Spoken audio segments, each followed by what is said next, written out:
Hello, my name is Mr. Q, and today I want to talk about the Vietnam War. Now, this is a big subject that's impossible to cover in a short video, but I'll do my best to give you an introduction. Remember that if you ever want to learn more about what we talk about on A Kid Explains History, there are a lot of great books out there and in-depth documentaries. Okay, so when did the Vietnam War take place? Well, it basically spanned the years from 1954 to 1975, but its origins are a lot earlier than that. During World War II, the French were in control of Vietnam, and for a while the Japanese invaded too. In 1941, a Vietnamese revolutionary named Ho Chi Minh established the Viet Minh in order to take the country back for its own people. He hoped to get American help to defeat the French, but he had one big problem. He was a communist. And from the United States point of view, the whole point of the newly started Cold War was to stop the spread of communism. They were afraid of the domino theory in Southeast Asia, the idea that if one country fell, the rest would follow. By 1950, the US started sending aid to the French. Despite this, Ho Chi Minh defeated the French in 1954, and as the French withdrew, the Geneva Accords split Vietnam into North and South via the 17th parallel. This was to secure a ceasefire while everyone waited for elections to be held. A similar thing had been done in Korea a few years earlier when it was divided along the 38th parallel. The USA under President Eisenhower was worried that Ho Chi Minh's communists would win the election that was set for 1956, so they refused to back it. Instead, they helped a really crappy leader named Diem gain power in the South. The USA pretty much liked him because he wasn't a communist.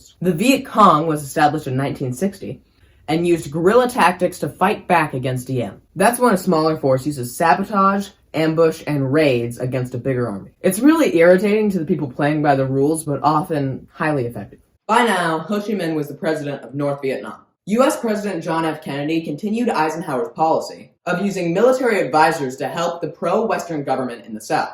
Diem was killed in 1963, probably with approval of the USA after realizing their mistake. Just 3 weeks later, the same thing happened to President Kennedy. All this turmoil left JFK's successor, Lyndon B. Johnson, with a problem.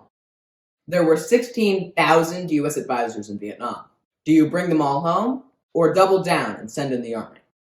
He chose the second option. In August of 1964, Congress passed the Gulf of Tonkin Resolution. This was after they said the North Vietnamese fired on U.S. ships unprovoked. Documents declassified in 2005 suggest the U.S. wasn't telling the whole truth about that, though. They were just looking for an excuse. Either way, now they had it. And in 1965, President Johnson sent the first ground troops to Vietnam. Little did he know they'd be there for almost 10 years, give birth to a huge anti-war movement inside the U.S., and lead to the death of up to 3 million Vietnamese and 58,000 U.S. soldiers. Given the strategy of Johnson's government, the U.S. didn't have much of a chance to win. In the context of the Cold War, he was worried about bringing Russia and China in, and he just wanted to keep everything contained. His idea was make the South strong enough to win the war itself, rather than go in and win it for them. This led to a limited war from 1965 to 1969, where the U.S. would bomb the North, but keep the ground fighting in the South. American soldiers got bogged down fighting in the jungle, while often being attacked by the very people they thought they were there to help. It was a mess, summed up by the Vietnamese people's name for the war: the American War, or the War Against Americans to Save the Nation. In January of 1968, the North Vietnamese launched the Tet Offensive, which became a turning point. Over 100 towns and cities in the South were attacked, which surprised the Americans even though they were able to push them back. This, along with the My Lai massacre in March of the same year, where a company of American soldiers killed unarmed men, women, and children, caused a lot of Americans to turn against the war. For the first time, people were able to watch a war unfold on their televisions. President Johnson didn't know what to do, and he saw how unpopular his policies were, so he decided not to run for re-election, which was a massive surprise.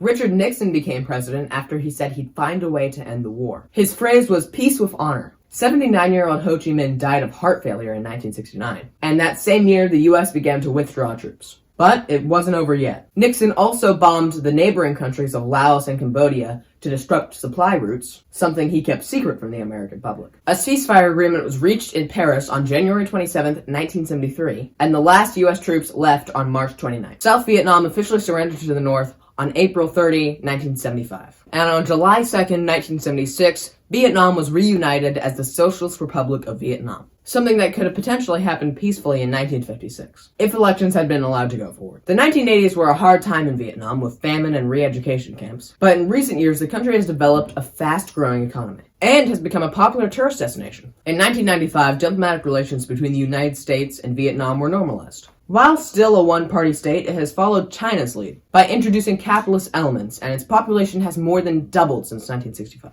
The war is still a controversial subject in America, and a lot of its veterans were not treated well when they returned. A Washington, D.C. memorial was built in 1982, and a couple of years ago I was able to visit it.